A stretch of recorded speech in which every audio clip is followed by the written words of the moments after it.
संघ में प्रवेश या बौद्ध भिक्षु कैसे बनते हैं और बौद्ध भिक्षु बनाने के नियम। जय भीम, नमो बुद्धाय। संघ में प्रवेश सबके लिए खुला है। जात पात की कोई बाधा नहीं है, स्त्री पुरुष की कोई बाधा नहीं है, हैसियत की कोई बाधा नहीं है। जात पात का भिक्षु संघ में कोई स्थान नहीं है। सामाजिक स्थिति का संघ में कोई स्थान नहीं है। संघ के भीतर सभी सदस्य समान हैं। संघ के अंदर छोटे बड़े का निर्णय उसके गुण से होता है, ना कि उसके जन्म से। जैसा कि तथागत ने कहा था कि भिक्षु नदियों के समान हैं जो समुद्र में विलीन हो जाती हैं। नदी का अपना नाम होता है और पृथक अस्तित्व, लेकिन जैसे ही नदी समुद्र में प्रवेश करती है, ना उसका पृथक नाम रहता है और ना ही अस्तित्व। वह सबके साथ मिलकर एक हो जाती है। उसकी कोई पृथक जाति नहीं रहती, ना पृथक अस्तित्व। संघ में कोई वर्गीकरण था तो वह स्त्री पुरुष का था। भिक्षु संगठन पृथक था और भिक्षुणी संगठन पृथक है।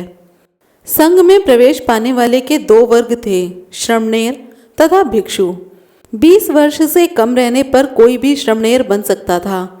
त्रिशरण तथा 10 शीलों को ग्रहण कर कोई भी बालक श्रमणेर बन सकता है। मैं बुद्ध की शरण ग्रहण करता हूँ, मैं संघ की शरण ग्रहण करता हूँ, मैं धम्म की शरण ग्रहण करता हूँ। यह 3 शील हैं।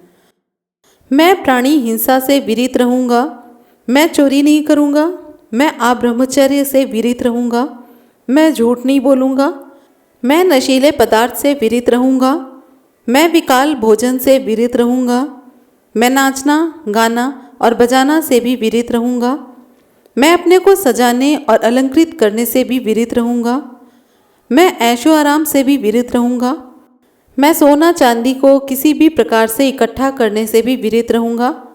ये 10 शील हैं।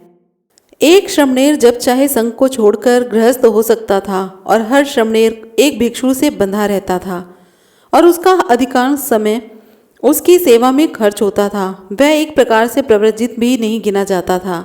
2 अवस्था से गुजरकर कोई भी भिक्षु पद का अधिकारी बन सकता था। पहली अवस्था प्रव्रज्या कहलाती है और दूसरी उपसंपदा।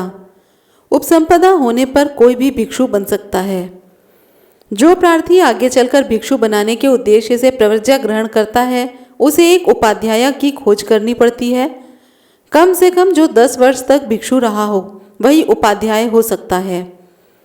यदि प्रार्थी उपाध्याय द्वारा स्वीकार किए जाए तो वह परिव्राजक कहलाता है और उसकी सेवा करते हुए ही उसके संरक्षक में रहना पड़ता है। शिक्षा समाप्त होने पर ही उपाध्याय द्वारा परिव्राजक का नाम संघ के सामने प्रस्तावित किया जाता है। संघ की विशेष बैठक किसी को उपसंपन्न करने के लिए बुलाई जाती है। उपसंपदा के लिए स्वयं उपसंपदापेक्षी संघ के सामने निवेदन करता है। संघ इस विषय में अपना संतोष कर लेता है कि प्रार्थी योग्य व्यक्ति है या नहीं और भिक्षु बनाने का अधिकारी है या नहीं। इसके लिए कुछ निश्चित प्रश्न हैं जिसका उत्तर प्रार्थी को देना पड़ता है।